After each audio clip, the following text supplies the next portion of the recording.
के हिट धारावाहिक शो महाभारत में शकुनी मामा के प्रतिष्ठ किरदार के लिए जाने जाने वाले मशहूर एक्टर और निर्देशक गूफी पेंटल का निधन हो गया है। 78 साल के पेंटल साहब पिछले कई वक्त से उम्र से संबंधित हृदय और गुर्दों की समस्या से जूझ रहे थे, जिस वजह से मुंबई अंधेरी स्थित अस्पताल में भी भर्ती थे। पेंटल साहब के साथी कलाकार सुरेंद्र पाल ने उनकी निधन की पुष्टि की है। वहीं शाम 4 बजे पेंटल साहब का अंतिम संस्कार किया जाएगा। महाभारत सीरियल में शकुनी मामा के रूप में उनकी यादगार भूमिका ने लाखों दिलों पर कब्जा किया और टीवी इंडस्ट्री के इतिहास में उन्होंने अपना नाम दर्ज करा लिया। वहीं गूफी साहब ने 1975 में रफू चक्कर से बॉलीवुड में डेब्यू किया था। हालांकि 80 के दशक में वो कई फिल्म्स और टीवी शोज में नजर आए थे, लेकिन गूफी साहब को असली पहचान 1988 में बी आर चोपड़ा के सुपरहिट शो महाभारत से मिली थी। शो में उन्होंने शकुनी मामा का किरदार निभाया था। उनका नेगेटिव कैरेक्टर हर किसी ने पसंद किया था और आज भी जब भी महाभारत का जिक्र होता है तो उनके किरदार को हमेशा याद किया जाता है। वहीं आपको बता दें कि गूफी साहब आखिरी बार स्टार भारत के शो जय कन्हैया लाल की में नजर आए थे। हालांकि ये बात ज्यादातर लोग नहीं जानते होंगे कि एक्टिंग की दुनिया में कदम रखने से पहले गूफी साहब इंजीनियर थे और आर्मी में थे।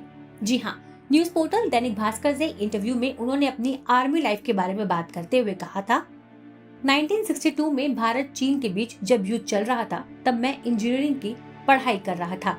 युद्ध के दौरान भी कॉलेज में आर्मी की भर्तियां चल रही थी। मैं हमेशा से आर्मी में जाना चाहता था। पहली पोस्टिंग चीन बॉर्डर पर आर्मी अटरली में हुई थी। बॉर्डर पर मनोरंजन के लिए टीवी और रेडियो नहीं होता था, इसलिए हम बॉर्डर पर सेना के जवान रामलीला करते थे। रामलीला में मैं सीता का रोल करता था और रावण बना शख्स स्कूटर पर आकर मेरा अपहरण करता था।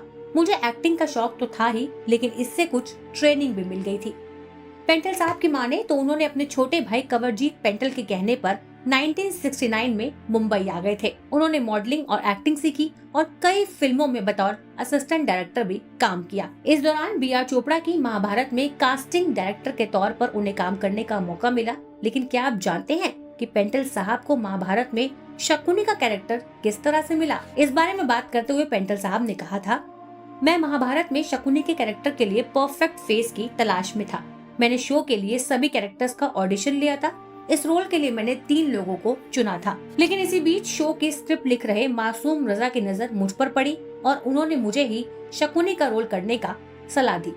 इस तरह से मैं महाभारत का शकुनी बन गया। पेंटल साहब फिल्मों के अलावा कई टीवी सीरियल्स में भी नजर आ चुके हैं। उन्होंने महाभारत के अलावा कानून, ओम नमः शिवाय, CID, मिसेस कौशिक की 5 बहुएं, कर्म फल दाता शनि और राधा कृष्ण जैसे सीरियल्स में काम किया। हालांकि पेंटल साहब के इस तरह से चले जाने से इंडस्ट्री में शोक की लहर है।